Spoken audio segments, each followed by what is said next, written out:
22. Tales from Earthsea, 2006. Arguably the only true dud in the Studio Ghibli catalog is this very loose adaptation of the beloved Earthsea series of books by Ursula K. Le Guin. The story goes that Hayao Miyazaki had been interested in adapting these stories since the early 80s, but the author had been reticent about anyone adapting her books, changing her mind after the international success of Spirited Away. The problem was that Hayao Miyazaki was off working on Howl's Moving Castle, and so the project was handed off to his son, Goro Miyazaki, directing here for the first time. Goro Miyazaki would go on to direct a much better Ghibli film, but this one got away from him, probably owing to his lack of experience. At times it's nearly incomprehensible and so narratively removed from the books that Le Guin was reportedly disappointed. Like all Studio Ghibli movies, it's got some strong visuals, but it doesn't hold your interest. 21. The Cat Returns, 2002. Already this list is in the pretty good category with 20 films to go. Compared to the rest of the Ghibli catalog, Hiroyuki Morita's spin-off/sequel to Whisper of the Heart feels a little slight, and not just because it runs only 75 minutes. Based on the manga of the same name, The Cat Returns gives the magical cat named Baron from Whisper another adventure when he meets Haru, a shy girl who has the ability to talk to cats. With echoes of Lewis Carroll's Alice, Haru ends up in a world of cats, where she slowly starts to turn into herself. Themes of identity and embracing, rather than repressing, our gifts are woven through an adventure that works relatively well yet lacks some of the magic in design and character that defines top-tier Ghibli. It's a fun diversion, but thinner than the films above it on this list. 20. My Neighbors the Yamadas, 1999. Nestled between two of the biggest hits in the history of the company, Princess Mononoke and Spirited Away, is this family comedy from the underrated Isao Takahata, the co-founder of Ghibli, who doesn't get the attention lavished on his longtime business partner Hayao Miyazaki. Takahata often worked better in a more serious register, Grave of the Fireflies, Princess Kaguya, and his sparse visual style when compared to Miyazaki makes for a comedy that feels a little slight. It doesn't help that this is a very purposefully episodic film, divided into vignettes about modern Japanese family life. While there are elements that keep this culturally distant for American audiences, and it doesn't transcend its genre like the best Ghibli, one can still see Takahata's deep empathy in Studio Ghibli's first completely digital film. 19. Ocean Waves, 1993. Technically, this was a TV movie, but it was released in American theaters by kids under the Studio Ghibli banner in 2016, so it counts for our purposes. Reportedly, Ocean Waves was a project for younger staff members at Ghibli to work on and to make cheaply, but the result barely shows any inexperience or lack of budget. Tomomi Mochizuki directed this unique entry in the Ghibli canon in that it contains nary a sign of fantasy or magical storytelling. It's a relatively straightforward young adult drama about a love triangle in the city of Kochi when a new transfer student comes between two friends. There's a delicacy to the storytelling here that's admirable and sometimes enchanting, and the entire piece is proof that the young students at Ghibli were paying attention to the work of the veterans. 18. Pom Poko, 1994. Themes of humanity's relationship with nature, environmental incursion by technology, and a sense that we've lost touch with the natural world are woven through almost all Studio Ghibli films. They're front and center in this comedy about tribes of raccoons fighting against the species of man that's pushing them from their homes. Pom Poko digs deep into Japanese folklore regarding raccoons and their ability to transform themselves and hide in plain sight. Takahata employs different styles to tell his story, sometimes sketching realistic raccoons and sometimes anthropomorphic creatures. The story revolves around a suburban development threatening the natural world outside Tokyo and the limited resources human beings have a habit of devouring. Some of the comedy doesn't translate perfectly, but there's a joyous energy that Takahata uses to convey a message that clearly means a great deal to Ghibli. Destroying the natural world isn't just damaging to the planet but to our own history and folklore. 17. From Up on Poppy Hill, 2011. Written by Hayao Miyazaki and directed by his son Goro Miyazaki, this is one of Studio Ghibli's more straightforward dramas, an adaptation of a popular manga originally published in 1980. It's a Ghibli film that feels more directly aimed at a specific demographic, young adults, than some of their most transcendent work, but there is visual beauty here in the design of the mansion in which much of the film takes place and, well, the hill itself. The image of a flag flying high in the breeze, trying to communicate across the miles to sailors far away is haunting. While the story of the likable Umi and Shun works well enough as teen drama with a few interesting twists, what resonates is the concept of a young girl using the naval language of flags to, in the end, try to communicate with an entire lost generation of fathers killed in combat. 16. The Secret World of Arrietty, 2010. Known as the Borrower Arrietty in Japan, Hiromasa Yonebayashi's feature film debut contains many of the fantasy hallmarks of Studio Ghibli while lacking some of the magic of the work of its masters. It tells a variation on a tale that's common across cultures, that of tiny people living alongside average human beings, in this case borrowing what they need and trying to stay undetected. A borrower named Arrietty becomes friends with a human named Sho after he goes to spend the summer in his mother's childhood home. The adaptation of British writer Mary Norton's The Borrowers feels a bit slight on a story level, but this is a case in which the production elevates the material. Yonebayashi and his team use perspective in a way that makes the ordinary seem extraordinary, giving the whole experience the sheen of a classic fairy tale. It is bursting with imaginative visuals, even if they sometimes seem to overwhelm the story and characters. 15. Porco Rosso, 1992. One of the few films in the Ghibli catalog that could legitimately be called an action/adventure. This cult hit became somewhat famous in American circles thanks to Michael Keaton's pitch-perfect voice work as the title character in the US dub. Who better to voice a cynical, world-weary World War I pilot who just happens to have been turned into an anthropomorphic pig? Based on a manga by Miyazaki and directed by the master, this is the story of Marco Paget, who was cursed and became a red pig. Porco Rosso is one of Ghibli's most memorable characters, a classic adventure movie archetype that could have been played by Humphrey Bogart back in the day. He's loyal to those who are loyal to him and doesn't abide by injustice. The scenes of Porco Rosso flying high above the sea are some of the most technically impressive from this era of Ghibli. In the end, this film has maintained such a loyal following that Miyazaki was talking about making a sequel earlier this decade, although the current influx state of Ghibli makes that seem unlikely. 14. When Marnie Was There, 2014. Technically, this remains the final film of Studio Ghibli, made just before a hiatus was announced and the retirement of Hayao Miyazaki, which has since been reversed, as he's reportedly working on a comeback film called How Do You Live?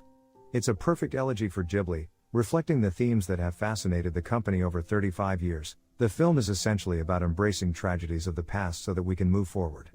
Anna is a rare young adult hero in that she is overtly depressed and unhappy. She talks about how she hates herself in ways that fiction doesn't often allow, but everything changes when she's forced to move to a seaside community after an asthma attack. Drawn to a mysterious mansion that's said to be haunted, she essentially befriends a ghost. Or does she? As the emotions of the final act swell, it's hard to separate how one feels about these characters specifically and how generations of movie lovers have felt about Studio Ghibli more broadly. 13. Whisper of the Heart, 1995. Fans of this movie are probably singing Country Roads about now. The classic tune plays a major role in this 1995 coming-of-age tale that was actually the first Ghibli production not helmed by Miyazaki or Takahata. Yoshifumi Kondo took duties for what would be his only film before his death in 1998. It's a more straightforward story than the movies for which Ghibli is most famous, centering on a 14-year-old named Shizuku who becomes fascinated with her image of a boy who happened to check out the same books she did from the library. Blending fantasy with coming-of-age tropes, Whisper is a deeply empathetic film, a great example of how even when they were dealing in human nature, the people at Ghibli could find magic. It doesn't talk down to its audience, presenting Shizuku as a more complex young teenager than even some other Ghibli movies tend to do. It treats its subject respectfully and gracefully, which is why it's developed such a loyal following over the years. One has to wonder how Kondo would have shaped animation if he hadn't been taken by an aneurysm at such a young age. 12. Howl's Moving Castle, 2004. A lot of Miyazaki's favorite themes, from anti-violence to female empowerment to sacrifice, are embedded in one of his most highly detailed visual works. The design of the titular castle is stunning, a remarkable creation in Ghibli history, and every image seems to be nearly bursting with visual flourishes. There are frames in this film filled with detail, almost to a cluttering degree, but Miyazaki brings his fairy tale vision back to what people love about Ghibli while maintaining one of his most strident messages. Miyazaki reportedly opposed the war in Iraq and made this film in response, a story of how violence shapes the landscape and can destroy the human soul. Some of these themes are handled with more nuance in better Miyazaki films, but one can't deny the visual prowess on display here. 11. Ponyo, 2008. Miyazaki's eighth Ghibli film came at an interesting time for the company. The studio became as internationally famous as it would ever be after the Oscar success of Spirited Away and the Disney dubs of its catalog in the aughts. Ghibli was suddenly a household name outside Japan, with a lot of its hits of this era resonating with an older, fantasy-driven audience, Howl, Mononoke, and Spirited. So it was interesting to see Miyazaki make what is arguably Ghibli's kiddiest film to date in this variation on The Little Mermaid, starring a goldfish named Ponyo who wishes to become a human girl after he meets a boy named Sosuke. This is a wonderful entry point into the world of Studio Ghibli for very young viewers, with enough bright colors to keep toddlers entertained and a heartwarming enough story to make their parents smile too. This is also a time in Ghibli's history when it was moving back to hand-drawn animation, and it's easy to see the human touch here. Miyazaki has been said to have enjoyed drawing the sea and waves, and you can feel his heart beating in a lot of this lovely film. 10. The Wind Rises, 2013. Hayao Miyazaki has reportedly been working on a new film, but this was conceived and designed as his last before retirement, and it's undeniably the work of a master looking back at his career. After all, it is about a perfectionist, a World War II airplane designer, who seeks what was once considered impossible, soaring above the clouds on what one character calls beautiful dreams. Setting his story in the years before World War II adds weight to Miyazaki's melancholy vision. After all, we know that these dreams will lead to nightmares, and Miyazaki took some flack for one of the few times in his career for not making this film sufficiently anti-war. So much of Ghibli's catalog has been so clearly anti-violence that this is a somewhat myopic reading of this film, and it dismisses the ambition of its story and beauty of its visuals. Miyazaki's final film contains some of his most striking compositions, alternately realistic and fantastical. It is about a dreamer who is forced to be a realist. In other words, it's about its creator too. 9. Only Yesterday, 1991. Made in 1991 but not released stateside until 2016, Only Yesterday is a delicate gem, a moving piece of dramatic work by Takahata that lacks some of the fantasy elements that often define Ghibli for casual viewers but is one of the best examples in the catalog of the studio's deep, unfailing humanism. Takahata's films convey moving human emotion in quietly devastating ways, and it's his compassion for his characters that allow the emotion of this story to sneak up on you. At its core, it's a simple tale. A woman living in Tokyo goes to visit the countryside and remembers her childhood on the train journey. Takahata's gift with character allows the memories of his protagonist to break through stereotype and feel organic and true. Taiko questions how much of the child version remains in her and if she's fulfilled or betrayed that kid's dreams. In the end, his film serves as a reminder of how we are formed by the events of our life and how our past can sometimes feel like it wasn't that long ago. Maybe it was only yesterday. 8. Kiki's Delivery Service, 1989. Children's films have a habit of either leaning too hard into vulnerability or individuality. Their kids either need saving or need to stand on their own. Few films are better at blending the two than one of Ghibli's biggest early hits, the story of a young witch finding her way in the world. As Kiki makes friends along her journey, Miyazaki and his team deftly capture that in-between time in which a young person is carving out an identity but reliant on adults at the same time. This is a movie that understands that empowerment doesn't have to extinguish vulnerability, a message that's hard to convey in any form of fiction, especially a genre of fantasy kids movies that usually traffics in simple ideas. Studio Ghibli doesn't go for simple ideas, imbuing even what appears to be a straightforward children's story like this one with a complexity rarely seen in fantasy fiction. 7. Princess Mononoke, 1997. Representing Studio Ghibli at its angriest, this entry is almost definitely not for the littlest kids in the family. In fact, it's the only one rated PG-13 in the US, and was one of the major international breakthroughs for the company.